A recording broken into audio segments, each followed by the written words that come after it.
Hello good morning hit TV morning edition స్వాగతం. నేను మీ విక్రమ్ పోలా. ఈరోజు తెలుగు ప్రధాన దినపత్రికలో వచ్చిన వార్తా కథనాలను పరిశీలిద్దాం. ముందుగా తెలంగాణ ఈనాడు ఎడిషన్. ఇది బ్యానర్ హెడ్డింగ్ చూసినట్లయితే తొలి రోజు 7,46,414 అర్జీలు, జీహెచ్ఎంసీ ఇతర పట్టణ ప్రాంతాల్లోనే 4,57,703, ప్రజాపాలనకు భారీ స్పందన అంటూ కూడా ఇక్కడ వార్తా కథనం ఇక్కడ మనం చూస్తున్నాము. పెద్దపల్లి జిల్లా గోదావరి ఖనిలోని ఎన్టీపీసీ అన్నపూర్ణ కాలనీలో దరఖాస్తులు సమర్పించేందుకు భారీగా తరలి వచ్చిన ప్రజలు అబ్దుల్లాపూర్ మెట్ట సభలో అభయహస్తం దరఖాస్తును స్వీకరిస్తున్న ఉప ముఖ్యమంత్రి మల్లు భట్టి విక్రమార్క, ఇబ్రహీంపట్నం ఎమ్మెల్యే మల్రెడ్డి రంగారెడ్డి ఇక్కడ ఈ చిత్రంలో ఉన్నారు. ఇక్కడ ఎన్ని అర్జీలు వచ్చినాయి అనేది 7,46,000 అర్జీలు తొలి రోజే వచ్చినాయి. దాంతో ఇక జీహెచ్ఎంసీ పరిధిలో ఇతర ప్రాంతాల్లోనే దాదాపుగా 4,57,703 ఉన్నాయి. ప్రజాపాలనకు భారీ స్పందన వస్తుంది. అదేవిధంగా గ్రామీణ ప్రాంతాల్లో 2,88,711, రేషన్ కార్డుల కోసం వినతి పత్రాలు, కొన్ని చోట్ల దరఖాస్తు పత్రాలు చాలక ఇబ్బందులు. దరఖాస్తు పత్రాలు ఎప్పుడైతే కాంగ్రెస్ పార్టీ విడుదల చేసిందో మనం చూసాము. నిన్న దరఖాస్తు పత్రాలు అందరికీ అందజేశారు. దాంట్లో కొన్ని టిక్స్ కొట్టడం, ఏదైతే 6 గ్యారెంటీలు ఉంటాయో వాటికి, అదేవిధంగా అర్జీలు వాటి రూపంలో ఇవ్వాల్సి ఉంటుంది. దానికి దాదాపుగా తొలి రోజే 7,46,000 దాటాయి. ఇక అర్హులందరికీ గ్యారెంటీలు. ఉప ముఖ్యమంత్రి భట్టి విక్రమార్క అబ్దుల్లాపూర్ మెట్లో అభయహస్తం దరఖాస్తులు స్వీకరించారు. ఇక్కడ మనం చూస్తున్నాం, అభయహస్తం దరఖాస్తులు స్వీకరించారు. ఇందులో 4 పేజీల దరఖాస్తు ఫారం ఉంటుంది. ఆ 4 పేజీల దరఖాస్తులో అర్జీదారులు తమ వివరాలను పొందుపరచాల్సి ఉంటుంది. వాటికి అనూహ్యమైనటువంటి స్పందన లభించింది. అయితే అర్హులందరికీ కూడా 6 గ్యారెంటీలు అందజేస్తామంటూ కూడా ఉప ముఖ్యమంత్రి భట్టి విక్రమార్క తెలియజేశారు. ఇక రెండో బ్యానర్ విషయానికి వస్తే 35% ఓట్లు 10 సీట్లు, లోక్సభ ఎన్నికలకు భాజపా లక్ష్యం ఇదే, రాష్ట్రంలో అధికారానికి పార్లమెంట్ ఎన్నికలతో బాటలు అంటూ కూడా అమిత్ షా దిశానిర్దేశం చేశారు. నిన్న అమిత్ షా హైదరాబాద్లో ఆయన పర్యటన చేశారు. అదేవిధంగా పార్టీ నేతలతో ఆయన సమావేశమయ్యారు. ఆ సందర్భంగా పార్టీ శ్రేణులకు అమిత్ షా దిశానిర్దేశం చేశారు. వాళ్ళకి ఇచ్చిన టార్గెట్ 35% ఓట్లు రావాలి, 10 సీట్లు రావాలి. అంటే మొత్తం 17 సీట్లు ఉన్నటువంటి తెలంగాణలో ఒక సీటు ఓటు సీటుకి వదిలిపెట్టేసి 16 సీట్లు ఉంటాయి. 16 సీట్లో 10 సీట్లు గెలిపే లక్ష్యంగా, అదేవిధంగా 35% ఓట్ల మీద రావాలి అనేటువంటిది ఆయన దిశానిర్దేశం చేశారు. ఇక్కడ మనం చూస్తున్నాము, ఆశించిన ఫలితాలు రాలేదు అసెంబ్లీలో కూడా అంటూ కూడా ఆయన అసెంబ్లీ ఎన్నికల ఫలితాలపై కొంత అసంతృప్తిని వ్యక్తం చేసినటువంటి పరిస్థితి ఉంది. నిన్న చార్మినార్ దగ్గర ఉన్నటువంటి భాగ్యలక్ష్మి ఆలయాన్ని కూడా సందర్శించి పూజలు చేశారు.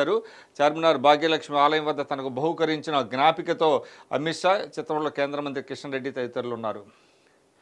ఇక మరొక ఇండియా నెగ్గితే కులగణన, ఓబీసీ ఎస్సీ ఎస్టీలకు తగిన ప్రాధాన్యం కల్పిస్తాం, సామాన్యులకు అధికారం అప్పగించడమే లక్ష్యం, నాగపూర్లో పార్టీ ఆవిర్భావ దినోత్సవంలో రాహుల్, న్యాయ పథకాన్ని అమలు చేస్తామన్న ఖర్గే. నిన్న నాగపూర్లో కాంగ్రెస్ పార్టీ ఆవిర్భావ దినోత్సవ వేడుకలు జరిగాయి. దానికి దేశంలో ఉన్నటువంటి కీలకమైనటువంటి కాంగ్రెస్ నేతలందరూ కూడా హాజరయ్యారు. నిన్న రాహుల్ గాంధీ ఆ సందర్భంగా ఇండియా నెగ్గితే, అంటే ఇండియా కూటమి నెగ్గితే కుల గణన చేపడతామంటూ కూడా ఆయన ప్రకటన చేశారు. అదేవిధంగా ఓబీసీ ఎస్సీ ఎస్టీలకి తగిన ప్రాధాన్యం కల్పిస్తూ ఉన్నారు. ఇక అదే సభలో, అంటే నాగపూర్కు వెళ్ళారు, కాంగ్రెస్ ఆవిర్భావ సభలో పాల్గొన్నారు ముఖ్యమంత్రి రేవంత్ రెడ్డి. ఆ సందర్భంగా మోడీ ఔషధ గడువు తేదీ ముగిసింది అంటూ కూడా, ఎక్స్పైరీ డేట్ వచ్చిందంటూ కూడా ఆయన కొంత ఎద్దేవా చేశారు. డబుల్ ఇంజిన్ అంటే అదానీ ప్రధానే, వచ్చే ఎన్నికల్లో కాంగ్రెస్ విజయాన్ని ఎవరు ఆపలేరు, ముఖ్యమంత్రి రేవంత్ రెడ్డి వ్యాఖ్యలు నాగపూర్ వేదికగా ఆయనకి కీలకమైనటువంటి వ్యాఖ్యలు చేశారు. ఇక 8 మంది భారతీయుల మరణశిక్ష జైలు శిక్షగా మార్పు, ఖతార్ న్యాయస్థానం తీర్పు, విదేశీ వ్యవహారాల శాఖ వెల్లడి. మనందరికీ తెలుసు, ఖతార్లో భారతీయులకి మరణశిక్ష విధించారు. వాళ్ళు గూఢచర్యం నేర్పుతున్నారనేటువంటి ఆరోపణ మీద వారికి మరణశిక్ష విధించారు. ఇప్పుడు ఆ మరణశిక్షని జైలు శిక్షగా మార్చారు. విదేశీ వ్యవహారాల శాఖ వెల్లడించింది. వివరాలు లోపల పేజీలో చూద్దాం. విజయకాంత్ కన్నుమూత, కెప్టెన్గా పేరు పొందినటువంటి డిఎంకే అధినేత తమిళనాడులో, అంటే కీలక రాజకీయ నేత, అదేవిధంగా ప్రముఖ సినీ నటుడు విజయకాంత్ కన్నుమూశారు. ఆయన చాలా రోజులుగా అనారోగ్యంతో బాధపడుతున్నారు. తమిళ సినీ రాజకీయ రంగాల్లో ఆయన ఒక సంచలనం, ఒక దశలో ఆయన రాష్ట్ర రాజకీయాలను శాసించే స్థాయికి ఎదిగారు. ఆ తర్వాత కొంత అనారోగ్య కారణాల వల్ల ఆయన కొంత రాజకీయాల్లో వెనుకబడిపోయారు. హంపీకి రజతం లభించింది. ప్రపంచ ర్యాపిడ్ చెస్ ఛాంపియన్షిప్ టై బ్రేక్లో పోరాడి ఓడిన తెలుగు అమ్మాయి రజతం నిజానికి తను విజేతగా నిలుస్తుందని అందరూ భావించారు. అయితే టై బ్రేక్లో మాత్రం పోరాడి ఓడిపోయింది తెలుగు అమ్మాయి. మేడిగడ్డ పునరుద్ధరణ బాధ్యత ఎవరిదో? నేడు ప్రాజెక్టుల పరిశీలనకు 4 మంత్రుల బృందం. రీడిజైన్ మొదలుకొని అన్ని అంశాలపై లోతుగా అధ్యయనం. ఇంజనీర్లు గుత్తేదారులతోనూ చర్చ. ఇక్కడ మనం చూస్తున్నాము, ఎక్కడైతే పగుళ్ళు ఇచ్చినాయో మేడిగడ్డ బ్యారేజ్ కుంగుకు గురైనటువంటి పియర్స్ ఇవి. అయితే దీన్ని పునరుద్ధరణ బాధ్యత మేము చేపట్టలేమని అంటూ కూడా ఎవరైతే ఎల్ఎన్టీ ఉన్నారో వాళ్ళు చేతులు ఎత్తేశారు. అయితే ఇది ఇంకా ప్రతిష్టంభన కొనసాగుతుంది. ఇటు రాష్ట్ర ప్రభుత్వం చేపట్టాలా లేకపోతే కాంట్రాక్టర్లతో చేయించాలనే దాని మీద ఇంకా స్పష్టత రాలేదు. ఈరోజు కొంతమంది మంత్రులు అక్కడికి మేడిగడ్డ బ్యారేజ్ని సందర్శిస్తున్నారు. మేడిగడ్డ పునరుద్ధరణ బాధ్యత ఎవరిదో అంటూ కూడా ఇక్కడ ఇచ్చారు. 4 మంత్రులు అక్కడికి వెళ్తున్నారు. ఇక్కడ నుంచి హెలికాప్టర్లో మంత్రులు వెళ్తారనేటువంటి వార్తలు వచ్చాయి. ఇంజనీర్లు గుత్తేదారులతో అక్కడ చర్చ జరుపుతారంటూ కూడా ఇక్కడ మన వార్తను చూస్తున్నాం. ఇక భూ సమస్యల పరిష్కారానికి సర్వే. గ్రామీణ జిల్లాలో ప్రయోగాత్మకంగా నిర్వహణకు కార్యాచరణ. నివేదిక రూపకల్పనకు మంత్రి పొంగులేటి ఆదేశాలు. ప్రజాపాలన అనంతరం నిశిత దృష్టి అంటూ కూడా భూ సమస్యలు అతిపెద్ద సమస్యగా మారింది. భూ సమస్యలు ఎక్కడ చూసినా కూడా అది ఆ భూ సమస్యలతోనే సతమతమవుతున్నారు ప్రజలు. దాని మీద దృష్టి పెడతామంటూ కూడా ప్రజాపాలన అనంతరం నిశిత దృష్టి అంటూ కూడా ఇక్కడ వార్తా కథనం ఇచ్చారు. అదేవిధంగా ఫిబ్రవరి 28 నుంచి ఇంటర్ పరీక్షలు షెడ్యూల్ విడుదలైంది. అదే నెల 1 నుంచి 15 వరకు ప్రాక్టికల్స్ జరుగుతాయి. టైం టేబుల్ విడుదల చేశారు. మార్చి 18 నుంచి 10 పరీక్షలు జరగనున్నాయి.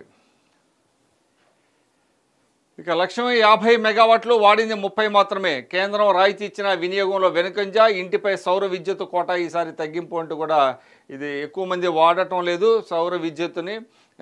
50 మెగావాట్లు అయినప్పటికీ కూడా కేంద్రం రాయితీ ఇచ్చినా కూడా వినియోగంలో చాలామంది ఇక్కడ మనం చూస్తున్న ప్యానెల్స్ పెట్టుకున్నారు, సౌర ప్యానెల్స్ ఇళ్ల మీద.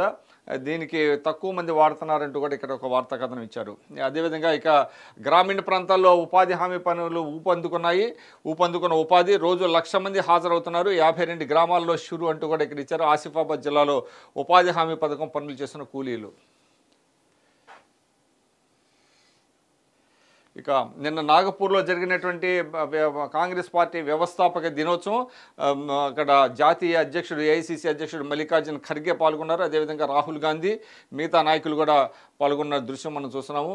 కాంగ్రెస్ పార్టీ వ్యవస్థాపక దినోత్సవం సందర్భంగా మహారాష్ట్రలోని నాగపూర్లో గురువారం నిర్వహించిన కార్యక్రమంలో పతాకానికి వందనం చేస్తున్న కాంగ్రెస్ అధ్యక్షుడు మల్లికార్జున ఖర్గే, చిత్రంలో కేసీ వేణుగోపాల్, రాహుల్ గాంధీ, నానా పటోలే తదితరులు ఉన్నారు. దేశాన్ని వెనక్కి తీసుకెళ్తున్నారంటూ కూడా ఈ సందర్భంగా మాట్లాడారు. భాజపా ఆర్ఎస్ఎస్లు కలిసి దేశాన్ని స్వాతంత్రపు మునుపటి రోజుల్లోకి బానిసత్వంలోకి తీసుకెళ్తున్నాయి. భాజపాది రాజులు మహారాజుల తరహా సైద్ధాంతికత. ఎందుకంటే వారు ఎవరి మాట వినేవారు కాదు. పైనుంచి ఒక ఆజ్ఞ వస్తే కిమ్మనకుండా అందరూ పాటించాల్సిందే. కార్యకర్తల్ని నేతల్ని బానిసగా చూసే పార్టీ అది. దిగువ శ్రేణి కార్యకర్తల మాట వినే పరిస్థితి అక్కడ ఉండదని భాజపా ఎంపీ ఒకరు సంభాషణలో నాకు తెలిసింది. కాంగ్రెస్లో కార్యకర్తలు చెప్పేదాన్ని వినేందుకు నాతో సహా నాయకత్వం అంతా ఎప్పుడు సిద్ధంగా ఉంటుంది అంటూ కూడా రాహుల్ గాంధీ పేర్కొన్నారు. అదేవిధంగా ఉద్యోగ అవకాశాలు మేమే కల్పిస్తామని కూడా ఆయన చెప్పారు. ఇండియాని విడగొట్టేందుకు భాజపా యత్నం అంటూ కూడా మల్లికార్జున ఖర్గే ఆరోపించారు. నిజానికి ఇండియా కూటమిని విచ్ఛిన్నం చేయడానికి భాజపా అనేక వ్యూహాలు పన్నుతున్నదన్న విషయం వార్తలు వస్తున్నాయి. ముఖ్యంగా బీహార్లో మళ్ళీ ఎవరైతే అక్కడ ముఖ్యమంత్రి ఉన్నారో ఆయన్ని మళ్ళీ వెనక్కి అంటే బీజేపీలోకి రప్పించడానికి, నితీష్ కుమార్ని రప్పించడానికి ప్రయత్నాలు జరుగుతున్నాయనేటువంటి వార్తలు కూడా వచ్చినాయి. దాన్ని దృష్టిలో పెట్టుకొని మల్లికార్జున ఖర్గే ఇండియాని విడగొట్టేందుకు భాజపా యత్నిస్తుందంటూ కూడా ఆయన మాట్లాడారు. కేంద్రంలో భాజపా మరోసారి అధికారంలోకి వస్తే ప్రజాస్వామ్యం అంతమైపోతుందని, ఇండియా కూటమి ఐక్యంగా ఉంటే ఆ పార్టీ ఎక్కడా కనిపించదని కాంగ్రెస్ అధ్యక్షుడు మల్లికార్జున ఖర్గే చెప్పారు. అందుకే తమ కూటమిని విడగొట్టేందుకు భాజపా యత్నిస్తోందని ఆరోపించారు. సామాజిక న్యాయం, సమానత్వాలకు మోడీ వ్యతిరేకమని చెప్పారు. బీసీలకు అవకాశాలు ఇవ్వాల్సింది వస్తుందనే ఉద్దేశంతోనే 30 లక్షల ఉద్యోగ ఖాళీలను భర్తీ చేయడం లేదన్నారు. ఇక ఏఐసిసి కార్యాలయంలో కూడా ఈ కార్యక్రమం జరిగింది. వ్యవస్థాపక దినోత్సవం ఢిల్లీలోని ఏఐసిసి ప్రధాన కార్యాలయంలో ఉదయం జరిగిన కార్యక్రమంలో పార్టీ మాజీ అధ్యక్షురాలు సోనియా గాంధీ, ప్రధాన కార్యదర్శి ప్రియాంక గాంధీ పాల్గొన్నారు. పార్టీ పతాకాన్ని ఖర్గే ఆవిష్కరించారు. ఇక ఫస్ట్ పేజీ కంటిన్యూషన్. ఫిబ్రవరి 28 నుంచి ఇంటర్ పరీక్షలు షెడ్యూల్ విడుదలైంది. పరీక్షల టైం టేబుల్ కూడా ఇక్కడ ఇచ్చారు. ఫిబ్రవరి 28న స్టార్ట్ అవుతుంది. మార్చి 18 వరకు జరుగుతాయి. ఇది ఫస్ట్ ఇయర్. సెకండ్ ఇయర్ పరీక్షలు ఫిబ్రవరి 29 నుంచి స్టార్ట్ అయ్యి మార్చి 19 వరకు, మార్చి 19తో పరీక్షలు ముగుస్తాయి. ఇక నాగపూర్ సభలో మోదీ ఔషధ గడువు తేదీ ముగిసిందంటూ కూడా ముఖ్యమంత్రి రేవంత్ రెడ్డి, తెలంగాణ ముఖ్యమంత్రి రేవంత్ రెడ్డి మాట్లాడారు. ఇక్కడ మనం చూస్తున్నాం పార్టీ ఆవిర్భావ సభలో ముఖ్యమంత్రి రేవంత్ రెడ్డి వ్యాఖ్యలు. పార్టీ ఆవిర్భావ సభలో అశోక్ గెహ్లోట్తో కరచాలనం చేస్తున్న రేవంత్ రెడ్డి, చిత్రంలో డీకే శివకుమార్, హిమాచల్ సీఎం సుఖ్వీందర్ సింగ్ కూర్చున్నారు. ఇక్కడ ఆశించిన ఫలితాలు రాలేదు. ఇది ఫస్ట్ పేజీ కంటిన్యూషన్. నిన్న అమిత్ షా పార్టీ నేతలతో జరిపినటువంటి సమావేశం సందర్భంగా ఆయన అసెంబ్లీ సమావేశాల మీద మాట్లాడారు. 30 సీట్లు గెలవాల్సింది 8కే పరిమితం అయ్యాం. అసెంబ్లీ ఎన్నికల ఫలితాలపై నేతలతో అమిత్ షా. సిట్టింగులకు లోక్సభ టికెట్లు ఇస్తామని వెల్లడి. ఇది ఒక కీలకమైనటువంటి పరిణామం. ఎవరైతే సిట్టింగ్స్ ఉన్నారో అంటే బండి సంజయ్ కావచ్చు, కిషన్ రెడ్డి కావచ్చు, అరవింద్ కావచ్చు, వీళ్ళందరికీ కూడా టికెట్లు ఇస్తామని కూడా చెప్పారు ఆయన. అదేవిధంగా ఇక్కడ నిన్న ఆ సమీక్షా సమావేశంలో కిషన్ రెడ్డి, సునీల్ బన్సులు, తరుణ్ చుగ్గు, బండి సంజయ్, డాక్టర్ లక్ష్మణ్, డీకే అరుణ, ఈటల రాజేందర్, మురళీధర్రావు, అరవింద్ మేనన్ తదితరులు ఈ సమావేశంలో పాల్గొన్నారు. ఇక్కడ నేడు రేపు రాష్ట్రంలో పొగమంచు ఉంటుందంటూ కూడా ఇక్కడ వార్త వచ్చింది. సంగారెడ్డి జిల్లా కోహిర్లో 8.9 డిగ్రీల కనిష్ట ఉష్ణోగ్రత నమోదైంది. ఇక 35% సీట్లు 35% ఓట్లు 10 సీట్లు రావాలంటూ కూడా అమిత్ షా నిర్దేశం చేశారు. ఇక్కడ మనం చూస్తున్నాం పార్టీ విస్తృత స్థాయి సమావేశంలో శ్రేణులకు అభివాదం చేస్తున్న అమిత్ షా వేదికపై ఎండల లక్ష్మీనారాయణ, ఈటెల, కొండా విశ్వేశ్వరరెడ్డి, గరికపాటి మోహన్ రావు, బండి సంజయ్, మురళీధర్రావు ఉన్నారు. ఇక భాగ్యలక్ష్మి ఆలయ సందర్శన చేశారు. ఢిల్లీ నుంచి గురువారం మధ్యాహ్నం శంషాబాద్ విమానాశ్రయానికి చేరుకున్న అమిత్ షాకు కిషన్ రెడ్డి సహా ముఖ్య నాయకులు స్వాగతం పలికారు. అనంతరం సాయంత్రం 4 గంటలకు అమిత్ షా చార్మినార్ భాగ్యలక్ష్మి ఆలయాన్ని సందర్శించి ప్రత్యేక పూజలు నిర్వహించారు. ఆలయ ట్రస్టీ శశికళ ఆయనకు సీతారామ లక్ష్మణుల చిత్తరువుతో కూడిన జ్ఞాపికను బహూకరించారు. తర్వాత పార్టీ విస్తృత స్థాయి సమావేశంలో పాల్గొన్న అమిత్ షా రాత్రి 7 గంటలకు శంషాబాద్ నుంచి ప్రత్యేక విమానంలో ఢిల్లీ పయనమయ్యారు. ఊపందుకున్న ఉపాధి, ఇది ఫస్ట్ పేజ్ కంటిన్యూషను. రాష్ట్రంలో ఉపాధి హామీ పనులు ముమ్మరంగా సాగుతున్నాయి. దాదాపుగా 1,00,000 మంది ఈ ఉపాధి కూలీలు ఇందులో పాల్గొన్నారంటూ కూడా వార్తలు వచ్చాయి. ఇక ఎడిటోరియల్ పేజీ ఇది. గ్రామాల ప్రగతికి సహకారం అంటూ కూడా సహకార రంగం స్ఫూర్తి ఏ విధంగా దేశంలో కొరవడింది. ఒకప్పుడు సహకార రంగం వల్లనే గ్రామాల బలోపేతం అయ్యాయి, గ్రామ స్వరాజ్యం వచ్చింది. గ్రామ స్వరాజ్యానికి సహకార రంగం ఎంతో కీలకమైనటువంటిదని దాని మీద గ్రామాల ప్రగతికి సహకారం అనే దాని మీద ఇక్కడ ఎడిటోరియల్ రాశారు. ఇక అంతరిక్ష ఆర్థికం అవకాశాల స్వర్గం, ఇక ప్రకాష్ రావు రాసినటువంటి ఈ వ్యాసం. అంతరిక్ష ప్రయోగాల్లో ఇండియా విజయాలు భారతీయులందరికీ గర్వకారణం. కమ్యూనికేషన్లు, భూమి, సముద్ర వనరుల పరిశీలన, నావిగేషను, వాతావరణ అధ్యయనం వంటి అనేక రంగాల్లో ఉపగ్రహాలు కీలక పాత్ర వహిస్తున్నాయి. ఈ రంగాలకు వాణిజ్య ప్రాధాన్యం ఉండటంతో అంతరిక్ష ఆర్థిక వ్యవస్థలో పలు మార్పులు చోటు చేసుకుంటున్నాయి. ప్రభుత్వ రంగానికి పరిమితమైన అంతరిక్ష ప్రయోగాలు ఇప్పుడు ప్రైవేట్ రంగానికి కూడా అవకాశం కల్పిస్తున్నాయంటూ కూడా అంతరిక్ష ప్రయోగాలకు సంబంధించినటువంటి అనేక విడిభాగాలని ప్రైవేట్ రంగం కూడా ఉత్పత్తి చేస్తుంది. దానివల్ల ఆర్థిక వ్యవస్థకి ఎంతో మేలు జరుగుతుంది అంటూ కూడా అంతరిక్ష ఆర్థికం ఇది అంటే కీలకమైనటువంటి అంతరిక్ష ప్రయోగాలకు సంబంధించినటువంటి విడి పరికరాలు కూడా ప్రస్తుతం దేశీయంగానే సమకూరుస్తున్నాయి. మనందరికీ తెలుసు చంద్రయాన్ 3కి సంబంధించినటువంటి విడి భాగాలు కూడా హైదరాబాద్కు చెందినటువంటి కొన్ని కంపెనీలు, ప్రైవేట్ కంపెనీలు సప్లై చేశాయి. ఆ విధంగా అంతరిక్ష ఆర్థికం అవకాశాలు స్వర్గం, ఈ రంగంలో అనేక అవకాశాలు ఉన్నాయంటూ కూడా ఈ వ్యాసం పేర్కొంది. ఇక్కడ మనం చూస్తున్నాం తెలుగు సంస్థల భాగస్వామి అంటూ కూడా ఇప్పుడే నేను చెప్పాను. అంతరిక్ష రంగంలో సంస్కరణలు ఇటీవల కాలంలోనే వచ్చిన 30 ఏళ్ల క్రితమే హైదరాబాద్కు చెందిన అనంత టెక్నాలజీస్ లిమిటెడ్ అనే సంస్థ రాకెట్ ఉపగ్రహ పరికరాల తయారీ కోసం ఇస్రోతో చేతులు కలిపింది. అదేవిధంగా అంతరిక్ష పరికరాల తయారీలో ఎన్నో దశాబ్దాలుగా సేవలు అందిస్తున్న సెంటమ్ ఎలక్ట్రానిక్స్, ఆస్ట్రా మైక్రోవేవ్ వంటి సంస్థల వ్యవస్థాపకులు, మొదటి ప్రైవేట్ ర్యాకెట్ను ప్రవేశించిన స్కై రూట్ ఏరోస్పేస్, ఉపగ్రహ సాంకేతికతకు చెందిన అంకుర పరిశ్రమ ధృవ స్పేస్ వంటి సంస్థల వ్యవస్థాపకులు తెలుగువారు కావటం ముదావహం అంటూ కూడా ఏదైతే అంతరిక్ష రంగంలో అనేక అవకాశాలని తెలుగువారు అందిపుచ్చుకుంటున్నారంటూ కూడా ఇక్కడ ఒక చిన్న బాక్స్ ఐటమ్ ఇచ్చారు.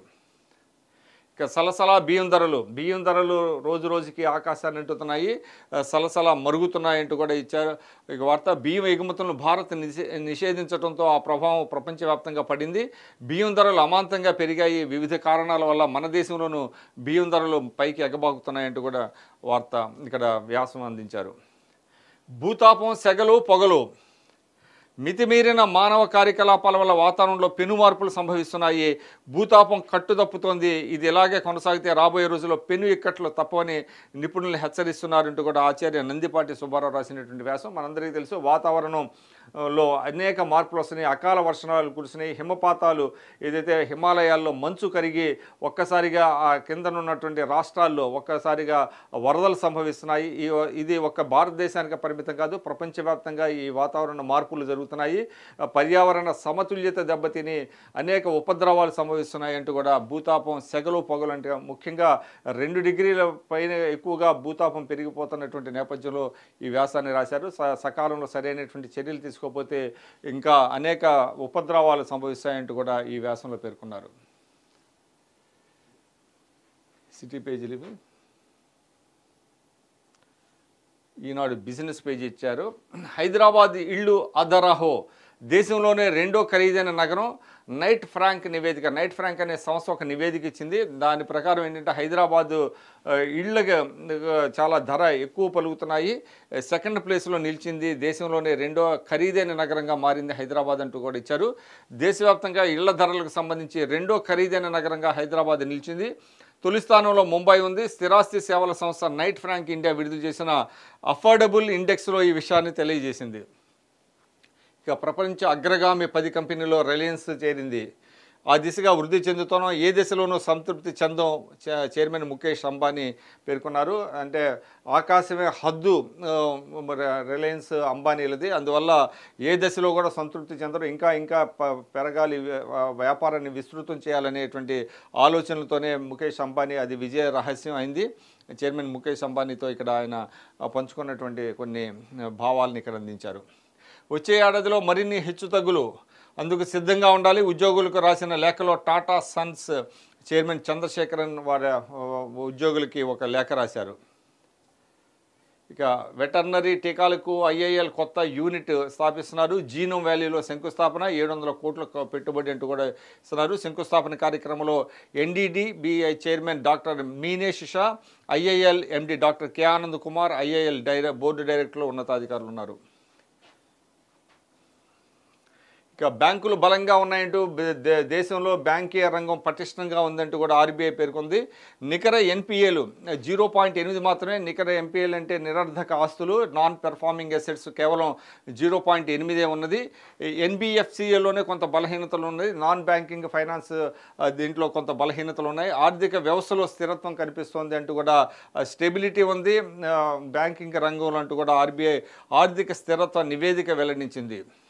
అదేవిధంగా ఇక తీర ప్రాంతాల్లో ఖనిజ వేలానికి ముసాయిదా నిబంధనలు రూపొందించారు.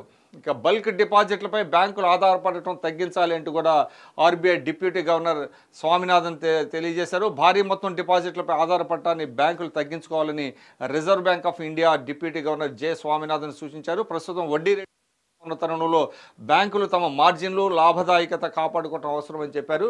అందువల్ల భారీగా బ్యాంకింగ్ సేవలను విస్తరించాలి తప్ప కేవలం బల్క్ డిపాజిట్ల మీద ఆధారపడి వ్యాపారం చేయడం మంచిది కాదు అంటూ కూడా ఆయన చెప్పుకొచ్చారు. ఇక 5 రోజుల్లో 12.8 లక్షల కోట్ల లాభం. గత వారంలో సెన్సెక్స్ సాధించినటువంటి ఫలితాలు ఇవి. సెన్సెక్స్ నిన్న 372 పాయింట్లు పైకెగిసింది. నిఫ్టీ 124 పాయింట్లు లాభపడింది. మొత్తం 5 రోజుల్లో అంటే గత వారంలో సమీక్ష చేసినట్లయితే 5 రోజుల్లో వరుసగా రెండో రోజు కూడా సెన్సెక్స్ నిఫ్టీ సరికొత్త గరిష్టాలకు చేరాయి. ముడి చమురు ధరలు, విదేశీ మదుపర్ల కొనుగోలు ఇందుకు దోహదపడ్డాయి. సానుకూల అంతర్జాతీయ సంకేతాలతో ఇంధన, లోహ, ఎఫ్ఎంసీజీ షేర్లు లాభపడ్డాయి. డాలర్తో పోలిస్తే రూపాయి 14 పైసలు పుంజుకొని 83.20 వద్ద ముగిసింది. బ్యారెల్ ముడి చమురు 0.73% తగ్గి $79.07 వల్ల ట్రేడ్ అవుతుంది అంటూ కూడా మొత్తం సమీక్షలో ఇదంతా తెలిపారు.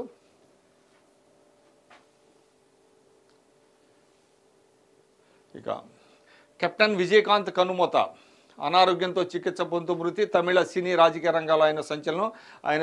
ఆయన డబ్బింగ్ సినిమాలు తెలుగులో కూడా చాలా విజయం సాధించాయి. విజయకాంత్ భౌతికదాయం వద్ద ఆయన సతీమణి ప్రేమలత, కుటుంబ సభ్యులు ఇక్కడ మనం చూస్తున్నాము. ఇక్కడ ఎంజీఆర్ స్ఫూర్తితో సినిమాల్లోకి వచ్చారు ఆయన. 1952 ఆగస్టు 25న మదురైలోని తిరుమంగళంలో అళగర్ స్వామి ఆండాళ్ దంపతులకు విజయకాంత్ జన్మించారు. ఇంటర్ వరకు మదురైలో చదివారు. తమ రైస్ మిల్లులో ఎక్కువ సమయం గడిపిన తర్వాత వరుసగా 2 సినిమా షోలు చూసేవారు. ఎంజీఆర్ స్ఫూర్తితో సినిమాల్లో నటించాలని చెన్నైకి వచ్చేశారు. తమిళ చిత్రసీమలో తిరుగులేని కథానాయకుడిగా ఎదిగారు. 150కి పైగా చిత్రాల్లో నటించారు. 1990 జనవరి 31న ప్రేమలతతో వివాహం జరిగింది. రాజకీయ ప్రవేశం, రాజకీయాల్లోకి రావాలన్న అభిమానుల కోరిక మేరకు ఆ రంగంలో అడుగుపెట్టారు. సింహాద్రి చిత్రాన్ని గజేంద్రగా రీమేక్ చేసి దాన్ని తన రాజకీయ ఆరంగేట్రంగా మార్చుకున్నారు. 2005 సెప్టెంబర్ 14న దేశీయ మర్కోకు ద్రావిడ కళికం డిఎండిఏను స్థాపించారు. ఆ తర్వాత ఎన్నికల్లో విరుదాచలం నుంచి ఆయన ఒక్కరే గెలిచారు. 7% ఓటు బ్యాంకును సొంతం చేసుకున్నారు. 2011 ఎన్నికల్లో అన్నాడీఎంకేతో పొత్తు పెట్టుకున్న డిఎండిఎంకే 29 స్థానాల్లో విజయం సాధించింది. రెండో అతిపెద్ద పార్టీగా అవతరించిందంటూ అదేవిధంగా జయలలితను కూడా ఆయన ఎదిరించారు ఒక దశలో. తీవ్ర దిగ్భ్రాంతికరం. తమిళ సినిమా లెజెండు, కోట్ల హృదయాలను గెలుచుకున్న విజయకాంత్ మరణం తీవ్ర బాధాకరమని ప్రధాని నరేంద్ర మోడీ అన్నారు. కేంద్ర హోంమంత్రి అమిత్ షా, కాంగ్రెస్ అధ్యక్షుడు మల్లికార్జున ఖర్గే, పార్టీ అగ్రనేత రాహుల్ గాంధీ తదితరులు కూడా తమ సంతాపాన్ని వ్యక్తం చేశారు. ఇక ఇన్ సర్వీస్ కానిస్టేబుల్కు శిక్షణ గుబులు. మొత్తం 9 నెలలు హాజరు కావడంపై ఆందోళన. దాదాపు 800 మంది సిబ్బందిపై ప్రభావం అంటూ కూడా ఒక వార్త మనం ఇక్కడ చూస్తున్నాం. ఇక దేశ చరిత్రను భవిష్యత్తు తరాలకు అందించాలి అంటూ కూడా ఇండియన్ హిస్టరీ కాంగ్రెస్ జరిగింది. నిన్న ఇండియన్ హిస్టరీ కాంగ్రెస్ జ్యోతిని వెలిగించి ప్రారంభిస్తున్న ప్రొఫెసర్ కేసు వానన్, చిత్రంలో డాక్టర్ మృదులా ముఖర్జీ, ప్రొఫెసర్లు టి రమేష్, ఆదిత్య ముఖర్జీ, అలీ నదీం, రిజావి, టి మనోహర్ శ్రీనివాసరావులు ఉన్నారు. ఇక పోలీస్ శాఖలో బదిలీల మీమాంస. ప్రస్తుత స్థానాల్లో కొనసాగుతామా లేదా అని అయోమయం అంటూ కూడా ప్రభుత్వం మారిన నేపథ్యంలో పోలీసు శాఖలో బదిలీల పర్వం మొదలైంది. అయితే ఎవరు ఎక్కడ ఉంటారా లేదంటే వేరే స్థానానికి బదిలీ అవుతారనేది ఇంకా తెలియలేదు అంటూ కూడా కొంత అయోమయం నెలకొందంటూ కూడా ఇక్కడ వార్తా కథనం ఇచ్చారు. ఇక సింగరేణిని ప్రైవేటు పరం కానివ్వంటూ కూడా కోనమనేని సాంబశివరావు పేర్కొన్నారు. సింగరేణి గుర్తింపు సంఘ ఎన్నికల్లో సిపిఐ అనుబంధ సంస్థ ఏఐటీయూసీ విజయంపై సిపిఐ రాష్ట్ర కార్యదర్శి, సింగరేణి కాంగ్రెస్ వర్కర్స్ యూనియన్ గౌరవ అధ్యక్షుడు కోనమనేని సాంబశివరావు హర్షం వ్యక్తం చేశారు. ఇక మనీ లాండరింగ్ కేసు ఛార్జ్ షీట్లో ప్రియాంక పేరుంది. ఇది ఒక కీలకమైనటువంటి పరిణామం. ఇటీవల కాలంలో ప్రియాంక గాంధీ చాలా చురుకుగా పార్టీ కార్యకలాపాల్లో పాల్గొంటున్నారు. ఈ నేపథ్యంలో ఆమెపై మనీ లాండరింగ్ ఛార్జ్ షీట్లో ఆమె పేరును చేర్చారు ఎన్ఫోర్స్మెంట్ డైరెక్టరేట్ చర్య అంటూ కూడా ఇక్కడ వార్త మనం చూస్తున్నాము. నగదు అక్రమ చలామణి అభియోగాలతో దళారి సంజయ్ భండారీపై నమోదు చేసిన ఓ కేసులో కాంగ్రెస్ నాయకురాలు ప్రియాంక గాంధీ పేరును ఎన్ఫోర్స్మెంట్ డైరెక్టర్ తొలిసారిగా ప్రస్తావించింది. ఇక లక్షల బస్తాల సీఎంఆర్ ధాన్యం మాయం. హుజూరాబాద్ ప్రాంతంలో టాస్క్ ఫోర్స్ అధికారుల తనిఖీలు. జమ్మికుంటలోని ఓ మిల్లులో ధాన్యం బస్తాలను పరిశీలిస్తున్న టాస్క్ ఫోర్స్ అధికారులు. ఇక స్టాఫ్ నర్సుల మెరిట్ జాబితా విడుదల చేశారు. రేపటి నుంచి ధృవపత్రాలను పరిశీలిస్తారు. ఉక్రెయిన్కు అమెరికా ఆయుధ సాయం చేస్తుందంటూ కూడా ఒక వార్త ఇక్కడ మనం చూస్తున్నాము. విడాకులకు అంగీకరించి ఏకపక్షంగా వెనక్కి తగ్గడం క్రూరత్వమే అంటూ కూడా ఢిల్లీ హైకోర్టు ఓ కేసులో తీర్పు ఇచ్చింది. విడాకులకు అంగీకరించిన తర్వాత మళ్ళీ వెనక్కి తగ్గడం అనేటువంటిది అది క్రూయాలిటీ అంటూ కూడా కోర్టు వ్యాఖ్యానించింది. ఇక స్పోర్ట్స్ పేజీ. నిన్న భారత్కి భంగపాటు ఎదురైంది. చాలా ఘోరమైనటువంటి ఓటమి మూటగట్టుకుంది. దక్షిణాఫ్రికా గడ్డపై తొలిసారిగా విజయం సిరీస్ సాధిస్తామని ధీమాగా చెప్పారు సిరీస్ ప్రారంభం ముందు. అయితే కేవలం 3 రోజుల్లోనే ఆట ముగిసిపోయింది. ఇన్నింగ్స్ తేడాతో భారత్ ఓటమిని మూటగట్టుకుంది. ఇక్కడ మార్పేమీ లేదు. దక్షిణాఫ్రికా గడ్డపై ఆత్మవిశ్వాసంతో ఆడలేని దశాబ్దాల బలహీనత కొనసాగిన వేళ చరిత్ర పునరావృతమైంది. హడలెత్తించే పేసు, భయపెట్టే ఎక్స్ట్రా బౌన్స్, సరిగా లేని సన్నద్ధత వెరసి సెంచురియన్ టెస్ట్లో టీమిండియాకు ఘోర పరాభవం. 3 రోజుల్లోనే కథ ముగిసింది. బ్యాటర్లో కనీస ప్రతిఘటన లేకుండా చేతులు ఎత్తేయడంతో తొలి టెస్టులో రోహిత్ శర్మ ఇన్నింగ్స్ పరాజయం చవిచూసింది. రెండో ఇన్నింగ్స్లో బ్యాటుతో భారత ప్రదర్శన మరింత పేలవం. ఇద్దరు బ్యాటర్లు మాత్రమే 2 అంకెల స్కోర్ చేశారు. పసలేని బౌలింగు టీమిండియాను దెబ్బతీసింది. ఆటలో ఎంత అంతరం. మన బ్యాటర్లు విలవల్లాడిన అదే పిచ్చిపై దక్షిణాఫ్రికా బ్యాటర్లు దంచి కొట్టారు. సఫారీ పేసర్లు విజృంభించిన అదే పిచ్చిపై మన పేసర్లు తేలిపోయారు. ఇక కేప్ టౌన్లో ఎలా ఆడుతారు అంటూ కూడా మొదటి టెస్ట్ కేవలం 3 రోజుల్లోనే ముగిసింది. రోహిత్ రెండో ఇన్నింగ్స్లో డక్అవుట్ అయ్యాడు. శ్రేయస్ కేవలం 6 పరుగులు చేశారు. విరాట్ కోహ్లీ మాత్రమే చెప్పుకోదగినటువంటి స్కోర్ చేశాడు. కేవలం ఇద్దరు బ్యాట్స్మెన్ 2 అంకెల స్కోర్ చేశాడు.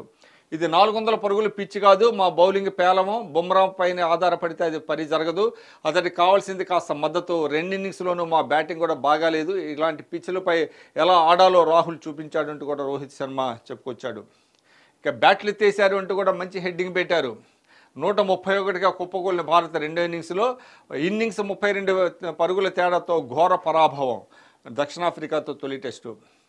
ఈ బౌలింగ్తో గెలుస్తామా అంటూ కూడా ఇక్కడ ఒక వార్త ఇచ్చారు. ఎందుకంటే నిన్న ఏమాత్రం పసలేదు బౌలింగ్, ఒక్క బుమ్రా తప్ప. బుమ్రాకు సరైనటువంటి సహకారం ఇచ్చేటువంటి బౌలర్ కొరవడ్డాడు. సిరాజ్ కావచ్చు, అదేవిధంగా శార్దుల్ ఠాకూర్ అయితే అతని మీడియం పేస్లో చెత్త బౌలింగ్ చేసినట్టుగా అతని పరుగులు వరద పారించారు ప్రత్యర్థి బ్యాట్స్మెన్. అదేవిధంగా స్పిన్ బౌలింగ్ ఏమాత్రం అనుకూలించలేదు.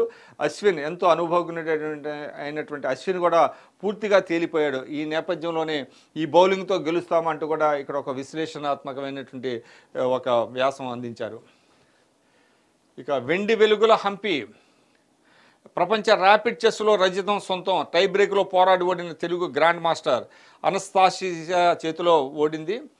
ప్రపంచ ర్యాపిడ్ చెస్ ఛాంపియన్షిప్ టైటిల్ రేసులో మన కోనేరు హంపి 10 రౌండ్లు ముగిసేసరికి 7.5 పాయింట్తో రెండో స్థానం, మిగిలింది ఒకే రౌండ్. ఇందులో ఓడితే అంతే సంగతి, కానీ హంపి వదలలేదు. అద్భుత ఆట తీరుతో ఆఖరి రౌండ్లో నెగ్గింది.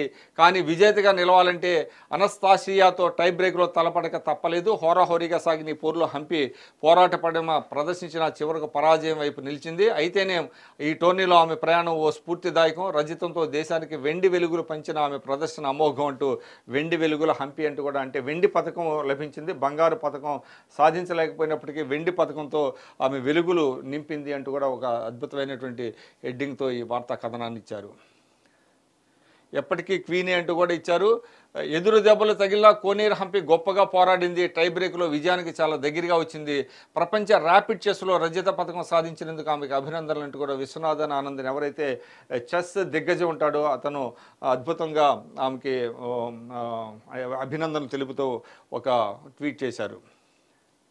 ఇక కార్ల్సన్దే కిరీటం, ప్రపంచ నంబర్ 1 దిగ్గజాటగాడు మ్యాగ్నస్ కార్ల్సన్ ప్రపంచ ర్యాపిడ్ చెస్ టైటిల్ని, ఇది పురుషుల విభాగంలో ర్యాపిడ్ చెస్ టైటిల్ని నిలబెట్టుకున్నాడు. 13 రౌండ్ల నుంచి 10 పాయింట్లు సాధించి అగ్రస్థానాన్ని సొంతం చేసుకున్నాడు.